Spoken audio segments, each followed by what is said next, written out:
I've been to Little Skylarks and then to Ranswick Church of England Primary School, where I answered lots of questions.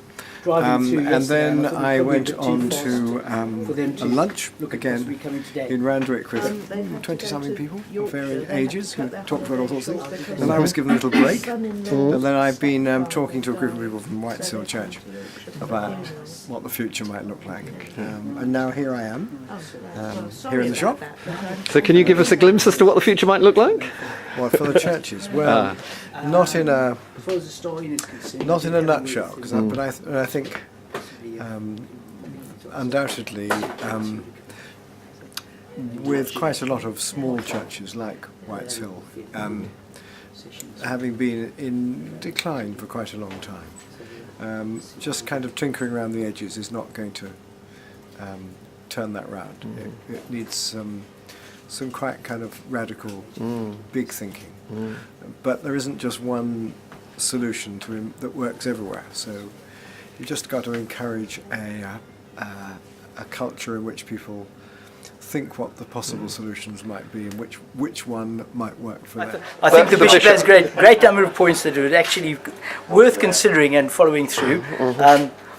In the Anglican Church, very often when we finish off on things, we say as it was in the beginning is now and ever shall be, and actually we need to be doing them.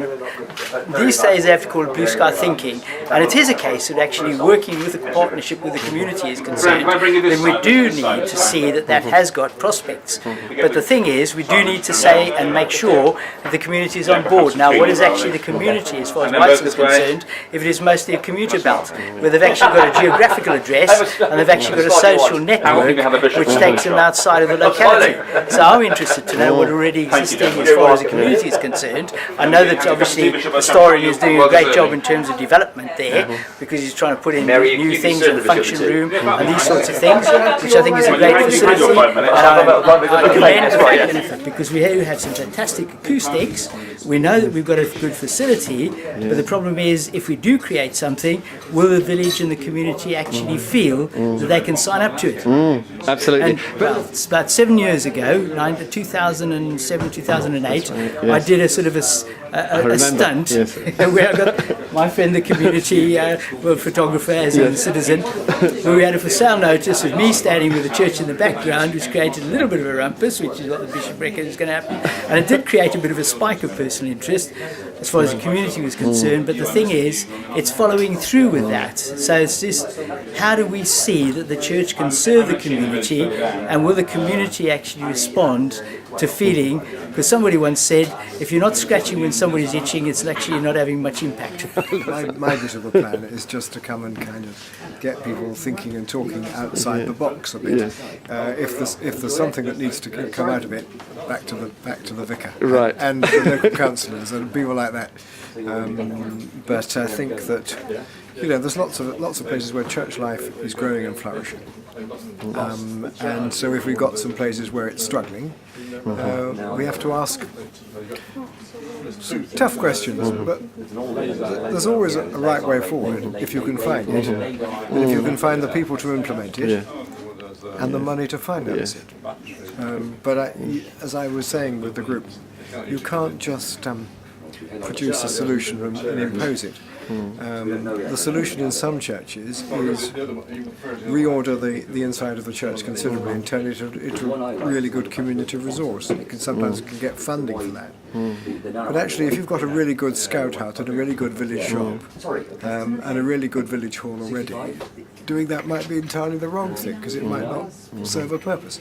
So you've got to look for what's right at any given place. You've got 3 churches in this. I have 3 churches, so in which cases it is a bit of a juggle. Yes. Geographical intake or practical things, as far as Randwick is concerned, has an automatic identity, and because they see themselves very much as a village situation, they will come on board, because they don't have a village shop anymore, they don't have a post office, they do have a school which they value, and they do have a church which obviously, and because it's the largest assembly point in the village, village, they can provide that. They're looking at the prospect of reordering there, getting rid of some of the pews, putting in chairs, getting in some glass panelling, so that they can actually expand things there.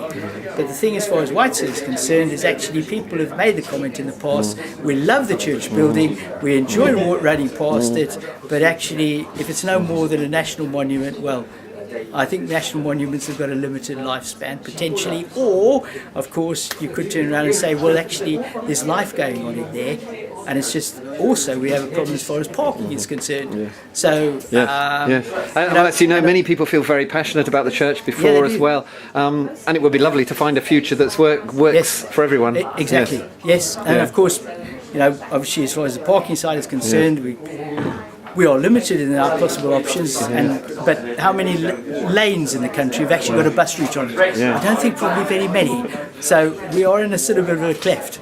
Not quite a catch-22, but somebody radically once turned around and said that the old part of the churchyard, which is on the left-hand side, if you flattened all the graves, and I know that in the council they're talking about that. Oh really? Gosh, in terms of 50 years, if it's been any longer, and that area should then possibly be turned into a car park. Gosh. And the other person that actually made the same comment was the prospect of actually turning it into a conference centre. Well, yes, gosh.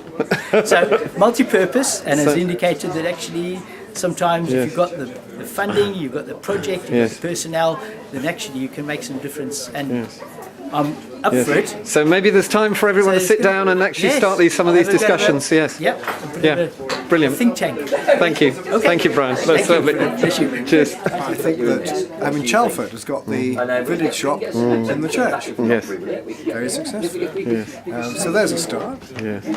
Perhaps I could make some more holes in the roof. Don't you dare, this is such a wonderful resource. Then you move into the church. Would you like a pot of tea? I'll have a cup of tea, that was good. I said no in the last place because I've had so many. But I'm ready for one now.